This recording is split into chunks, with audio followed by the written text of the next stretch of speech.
Simposium 10 ini akan dipandu oleh moderator yang terhormat Dr. Rian Hari Kurniawan, spesialis Opgen Konsultan FAIR. Sebelumnya saya akan membacakan CV singkat dari moderator terlebih dahulu. Dr. Rian Hari Kurniawan, spesialis Opgen Konsultan Fertilitas Endokrinologi dan Reproduksi. Dr. Rian menempuh pendidikan dokter umumnya di Fakultas Kedokteran Universitas Indonesia, kemudian melanjutkan pendidikan spesialis Opgen di FKUI juga, dan beliau juga mendapatkan gelar subspesialis FAIR pada tahun 2021 dari FKUI. Saat ini beliau bekerja sebagai staf dan pengajar Departemen Obstetri dan Ginekologi FKUI, bidang ilmiah P2KB dan TI Pogi Jaya, anggota P2KS JNPK KR, anggota Pokja KB Kespro PP Pogi, anggota Komisi Pelatihan Kolegium Obstetri dan Ginekologi Indonesia, dan sekretaris Perkumpulan Kontrasepsi Mantap Indonesia atau disebut juga PKMI. Baiklah, tanpa memperpanjang waktu, kepada moderator kami persilahkan dengan hormat. Baik, terima kasih banyak Dr. Nadia atas perkenalannya. Bismillah, Assalamualaikum warahmatullahi wabarakatuh. Selamat sore, Profesor, Dokter, para kolega sekalian, partisipan dari Medical Studium Generale 2022 Ikatan Dokter Indonesia. Tibalah kita sekarang di Simposium 10, yaitu topik yang hangat dan penting sekali untuk kita semua para dokter, yaitu mengenai keluarga berencana dan kesehatan reproduksi di negara kita, yaitu di Indonesia. Dengan dua pembicara yang sudah tidak asing lagi, pakar di bidangnya, ini para guru-guru saya juga. Yang pertama yaitu Dr. Ilyas Angsar, SPOG Konsultan, yang akan membawakan mengenai peran KB dalam pencapaian SDGs. Lalu yang kedua, Dr. Julianto Wicaksono, SPOG Konsultan, dengan topik meningkatkan Pro. Masing-masing pembicara akan membawakan materi selama 20 menit, dan kita diskusi dokter sekalian selama 20 menit sebelum sesi ini kita tutup. Baik, yang pertama saya mengundang kepada Dr. Ilyas Angsar, spesialis obstetri dan ginekologi konsultan. Beliau saat ini merupakan ketua dari Pokja KB Kespro PP Pogi, dan jabatan serta riwayat pekerjaan beliau yang sangat banyak tentunya, tidak bisa kita bacakan satu persatu. Dan saat ini beliau sebagai ketua tim bayi tabung di Rumah Sakit Bima Medica di Denpasar. Baik, kepada Dr. Ilyas, saya persilahkan. Terima kasih, Dr. Rian. Assalamualaikum warahmatullahi wabarakatuh. Salam sejahtera untuk kita semua. Om Swastiastu. Suara saya agak hilang. Izin share screen.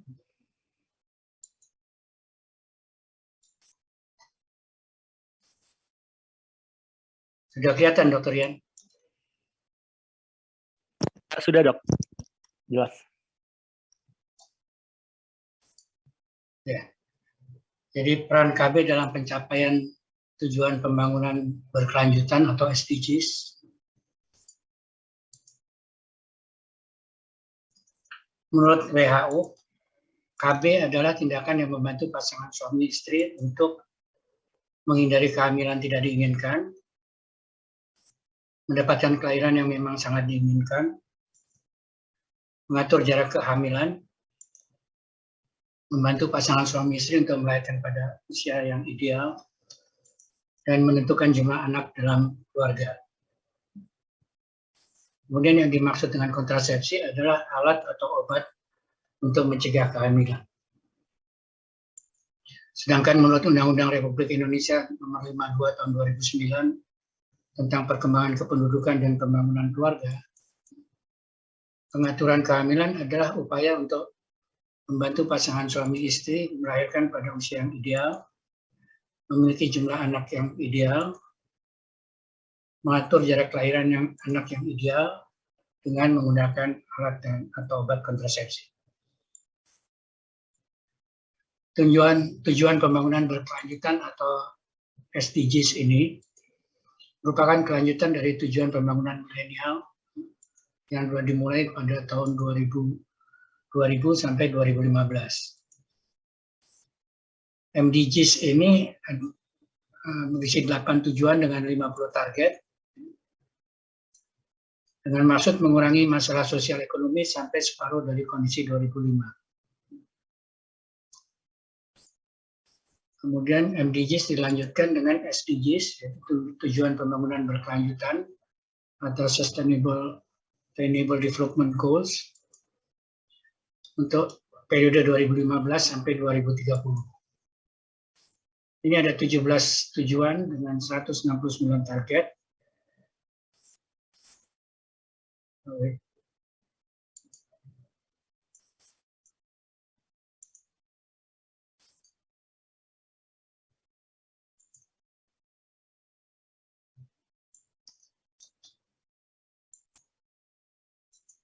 Maaf.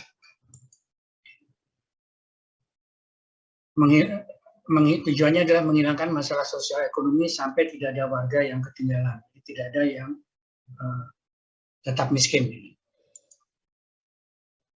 Pada pertemuan internasional, Kongres Internasional Keluarga Berencana di Bali tahun 2016, seluruh pemimpin dunia menyepakati aksi keluarga berencana untuk mewujudkan tujuan pembangunan berkelanjutan. Atau mungkin lebih gampang kita sebut SDGs. Nah, peran KB dalam pencapaian SDGs ini, pembangunan berkelanjutan tidak hanya pada tujuan nomor 3, kehidupan sehat dan sejahtera, dan nomor 5, kesetaraan gender, tapi juga pada seluruh tujuan pembangunan berkelanjutan.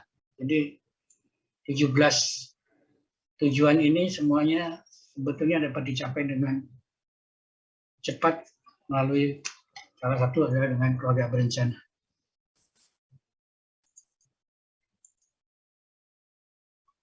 Tujuan pembangunan berkelanjutan ini, 17 tujuan ini berpedoman pada 5 tema yang menyeimbangkan dimensi ekonomi, sosial, dan lingkungan. Yaitu manusia, ini tujuan 1, 2, 3, 4, 5. Kemudian planet, ini paling banyak, tujuan 6, 7, 9, 11, 12, 13, 14, 15. Kemakmuran, itu pada nomor 8. Perdamaian pada nomor 10 dan 16. Kemudian kemitraan pada tujuan nomor 17. Jadi peran KB mempercepat pencapaian seluruh 5 tema tujuan tersebut. Jadi 17 tujuan SDGs itu dipercepat oleh peran KB. Ini gambarannya.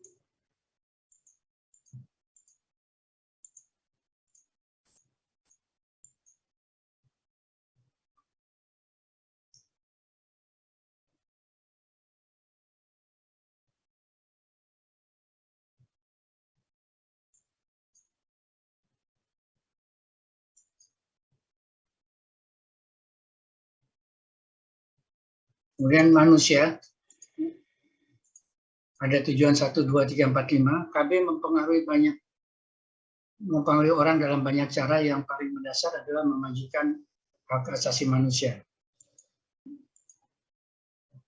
Tujuan pertama itu tanpa kemiskinan, mengakhiri kemiskinan dimanapun dalam segala bentuknya.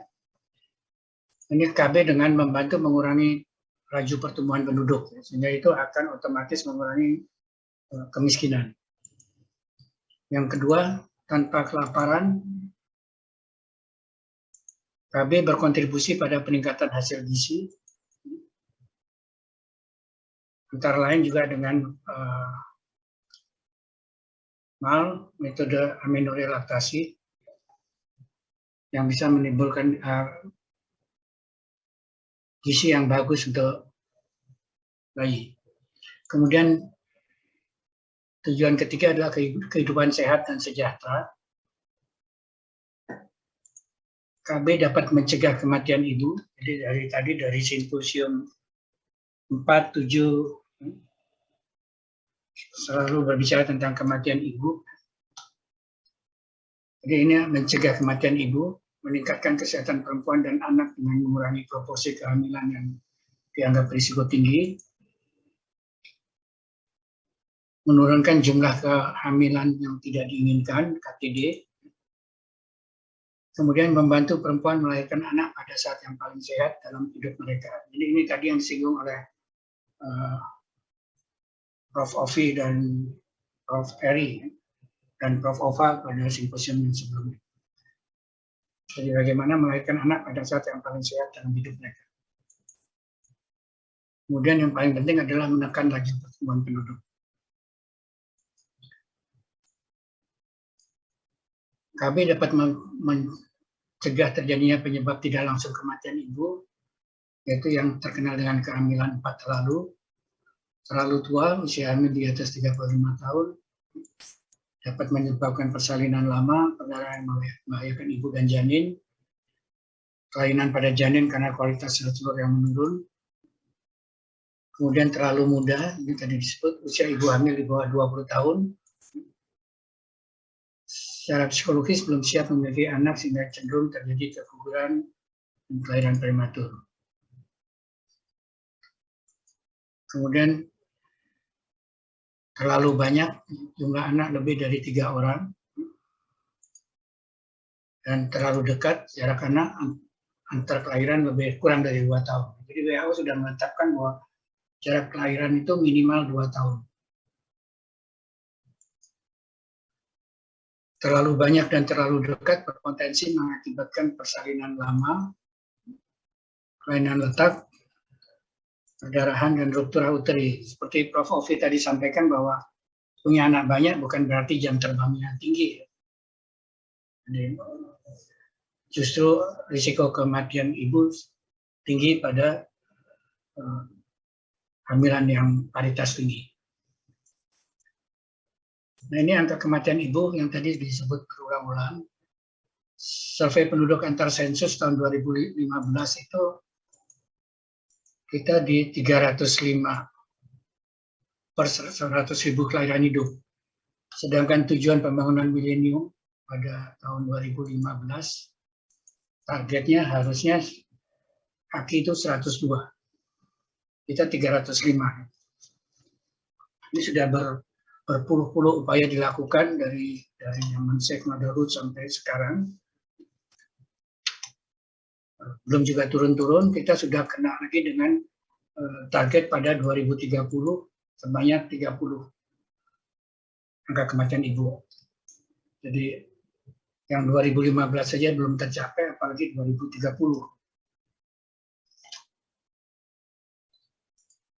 Di seluruh dunia, setiap menit itu 1 ibu meninggal.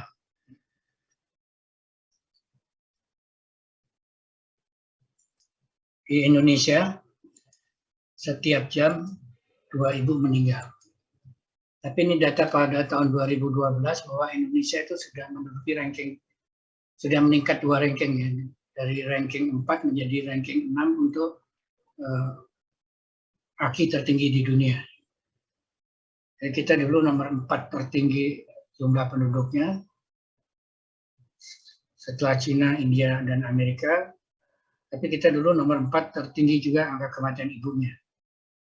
Setelah 2012 kita sudah meningkat menjadi nomor 6. Jadi sudah lumayan teratasi.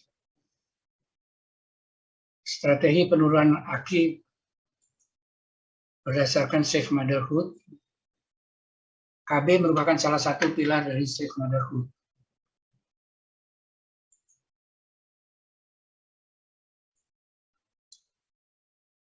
Jadi upaya menurunkan AKI didukung dengan meningkatkan angka pemakaian kontrasepsi. Ini adalah kalau pada 2012 CPR global itu 64,2% telah berhasil menurunkan AKI sebanyak 44%. Ini secara global. Kemudian bila seluruh kebutuhan kontrasepsi modern terpenuhi, itu 100% terpenuhi, itu akan menurunkan 70% jumlah kehamilan yang tidak direncanakan, menurunkan 74% jumlah aborsi yang tidak aman, tambah 25% jumlah kematian ibu, dan menurunkan 18% jumlah kematian bayi baru lahir. Jadi ini pentingnya KB untuk menurunkan angka kematian ibu.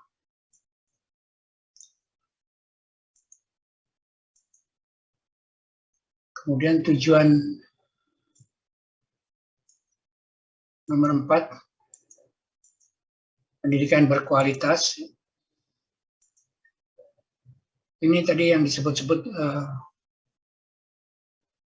kehamilan pada remaja, yaitu akan menyebabkan putus sekolah kan, karena hamil. Nah, masalahnya tadi kalau pada simposium keempat dibahas tentang, ada pertanyaan tentang bagaimana KB pada remaja. Di Indonesia kita masih belum memberikan pelayanan KB pada remaja. Regulasinya masih pada pasutri, pasangan suami istri, tidak pada remaja. Meskipun kita ditekan oleh NGO untuk mulai memberikan pada remaja. Tapi sampai saat ini kita tidak memberikan alat kontrasepsi pada remaja yang belum menikah, yang belum menikah, baik itu remaja ataupun yang belum menikah. Jadi tadi yang dijawab oleh Prof. Ova adalah yang paling bagus adalah ya dijaga saja, mungkin pakai kondom yang bisa dibeli bebas dan sebagainya. Tapi tidak menggunakan yang KJP. Karena itu akan menyalahi regulasi di negara kita. Kemudian kesetaraan gender, ini juga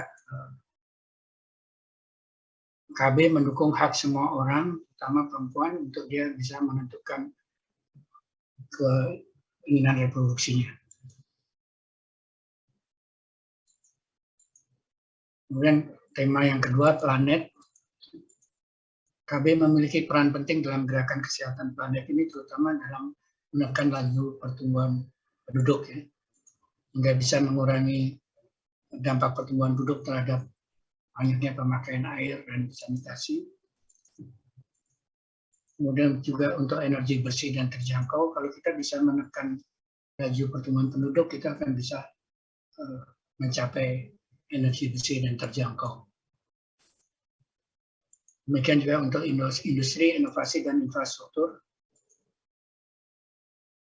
KB berkontribusi membangun infrastruktur, semuanya ini karena bisa menekan laju pertumbuhan penduduk.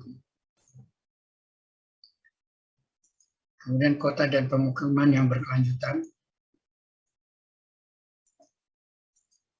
Ada tujuan pembangunan yang nomor 12, konsumsi dan produksi yang bertanggung jawab. KB dapat membantu mengurangi dampak penduduk terhadap limbah makanan dan bahan kimia.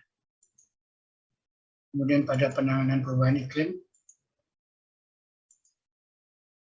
juga berhubungan dengan menekan pertumbuhan penduduk yang pesat, sehingga bisa mencegah terjadi perubahan iklim.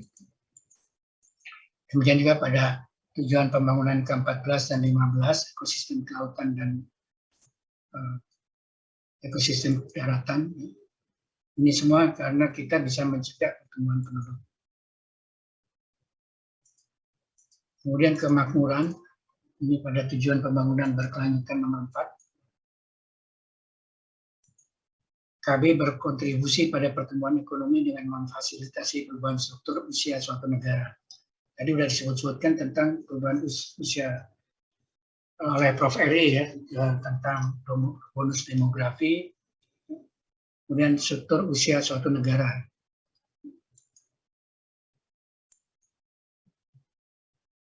Ini juga akan mengurangi rasio tanggungan terhadap pencari nafkah. Ini tadi negara dapat mengalami bonus demografi dari KB dengan pertumbuhan ekonomi yang cepat. Bonus demografinya itu kalau kita memiliki penduduk yang usia produktif. Kemudian perdamaian. Pada tujuan nomor 10,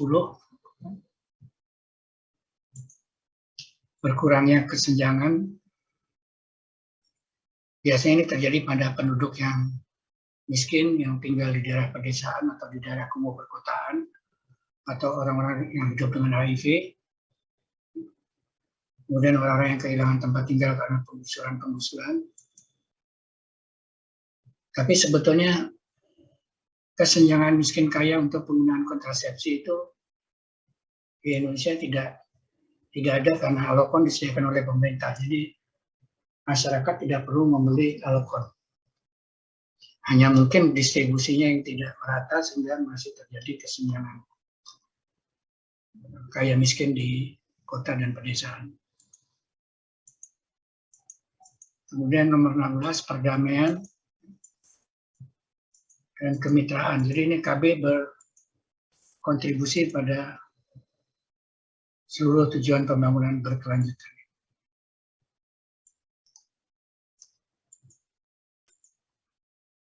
Ini adalah gambaran evolusi dinamika penduduk di Indonesia.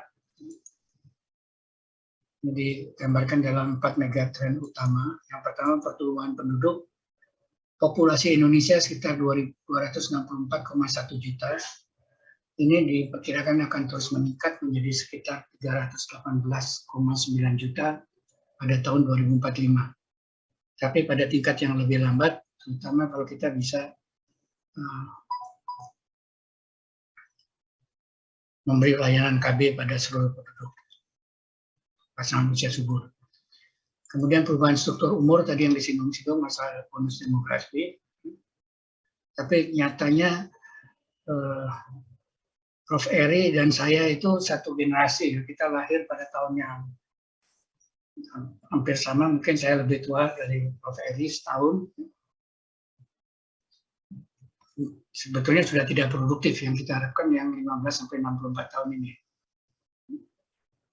Jadi harusnya lebih banyak yang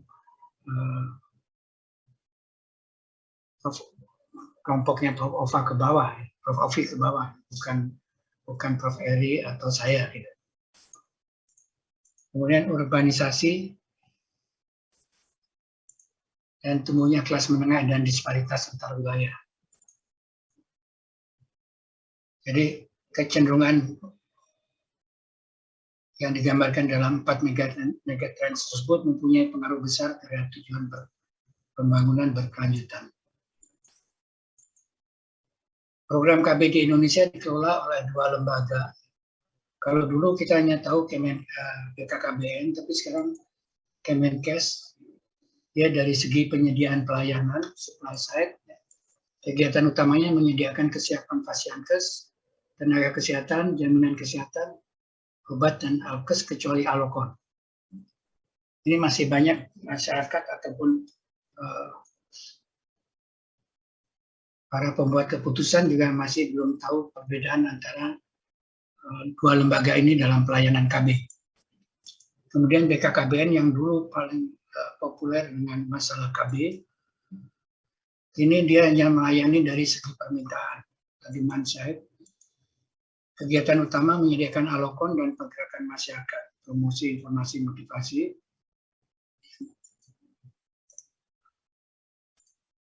Jadi Kementerian Kesehatan sekarang lebih banyak untuk segi pelayanan, yaitu melakukan upaya peningkatan akses dan kualitas pelayanan. Yang pertama, memperkuat regulasi, tadi sudah disebut oleh Prof. Ova juga, Prof. Ovi. Ini Prof. Ovi ya, Prof. Ova dari Jogja, Prof. Ovi dari Jakarta. Memperkuat regulasi. Jadi pelayanan KB itu ada pra pelayanan, dan pasca pelayanan. Ini yang ditekankan dalam pelayanan KB. Yang di lapangan ini yang biasanya banyak dilakukan oleh BKKBN. Sementara pada pelayanan dan pasca pelayanan itu oleh Nakes. Kemudian Kemenkes juga melakukan update pedoman pelayanan KB guna memberikan acuan bagi Nakes dalam memberikan pelayanan. Jadi ini sudah terbit pada tahun 2021 pedoman pelayanan kontrasepsi dan keluarga berencana, kemudian pedoman konseling menggunakan lomba balik alat bantu pengambilan keputusan ber-KB. Ini dengan berbagai profesi dan NGO ya. Jadi buku ini diterbitkan pada tahun 2021 dan sudah digunakan sebagai buku acuan pada pelatihan tahun 2021 yang lalu. Kemudian juga Kemenkes membuat poster dan album untuk nakes. Yang ketiga tadi peningkatan awareness masyarakat dan push terkait pentingnya perencanaan kehamilan yang tadi sudah disebut berkali-kali oleh Prof. Ova, Dr. Suryo, Prof. Ovi, dan Prof. Eri. Itu melalui kelas ibu hamil yang digalakkan di setiap rumah sakit juga. Kemudian konseling cash flow bagi calon pengantin. Kemudian konseling KB bagi push dengan kondisi dan masalah kesehatan khusus. Menggunakan alat bantu pengambilan keputusan ber-KB. Kemudian memanfaatkan teknologi untuk meningkatkan kualitas pelayanan KB dengan pengembangan aplikasi Roda Clock dalam versi Android dan iOS. Ini moderator kita banyak terlibat dalam pengembangan dan sosialisasinya, Dr. Rian Hari Kurniawan. Kemudian juga Kemenkes juga membuat penyusunan metode pembelajaran jarak jauh dan aplikasi layak hamil. Ini yang tadi disebut berkali-kali, kapan sih boleh hamil. Jadi dia bisa melihat ke aplikasi layak hamil dari kesehatan reproduksi calon pengantin.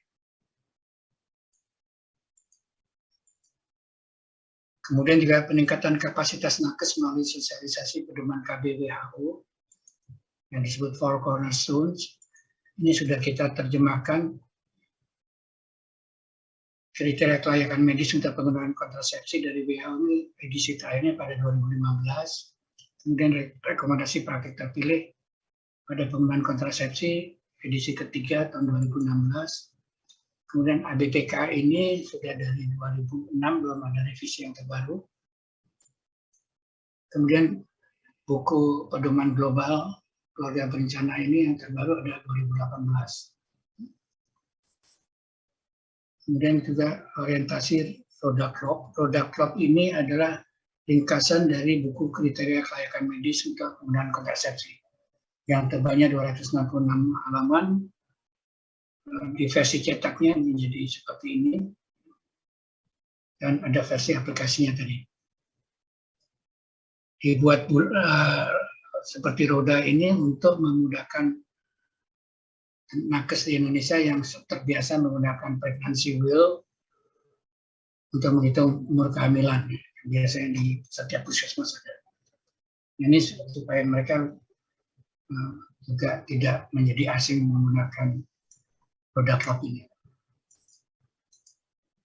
Kemudian juga sudah dilakukan pelatihan gawat darurat dan maternal neonatal oleh Kemenkes, sementara juga JNPK masih melakukan pelatihan PONEK dan PONEK karena itu harus memenuhi persyaratan akreditasi rumah sakit.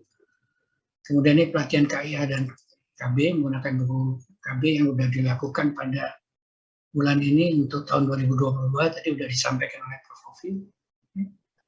Besok saya dengan Dr. Rian memberikan untuk KBPP. Ada pelatihan KIA KB secara blended learning. Kemudian pelatihan pelayanan kontrasepsi juga tahun 2022 ini akan dilakukan pada tanggal 15 Maret untuk 5 provinsi, sudah dilakukan pada 19 provinsi. Kemudian juga BKKBN karena mendapat mendapat tugas untuk menurunkan stunting, mereka mempunyai dana yang cukup besar juga untuk melakukan pelatihan pelayanan kontrasepsi dengan menggunakan buku yang sama. Jadi dengan menggunakan modul pelatihan dan kurikulum pelatihan yang sama, jadi baik Kemenkes, BKKBN maupun organisasi profesi nanti akan sama dalam hal memberikan pelayanan KB. Kemudian yang keenam, penguatan koordinasi dan dukungan pembiayaan pelayanan KB. Nah, BKKBN sendiri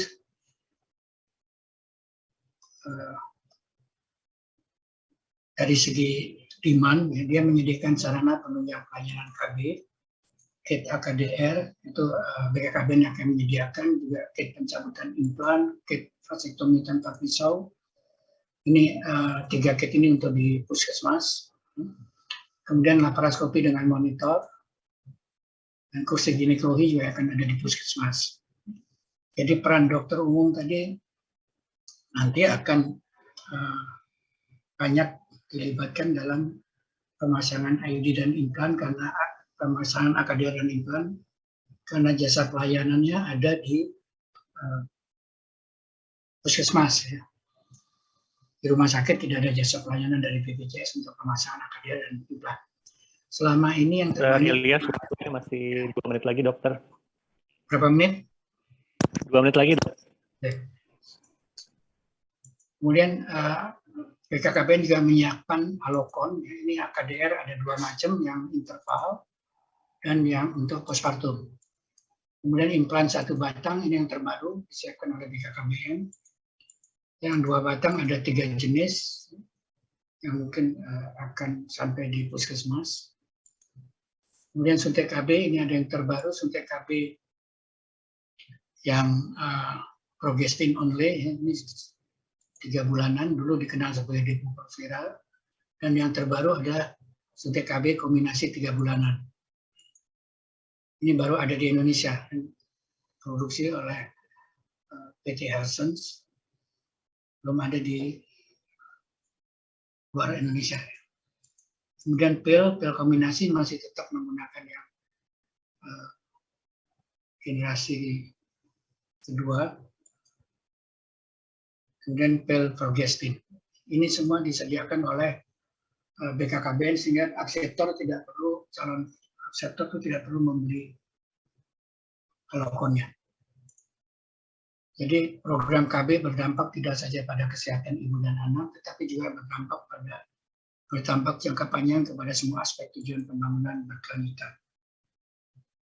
Program KB ini sangat strategis karena intervensinya pada awal kehidupan. Jadi prakonsepsi. Gangguan pada awal kehidupan akan berdampak negatif jangka panjang baik fisik, mental, dan sosial, bahkan hingga lintas generasi. Terima kasih, Dr. Yan.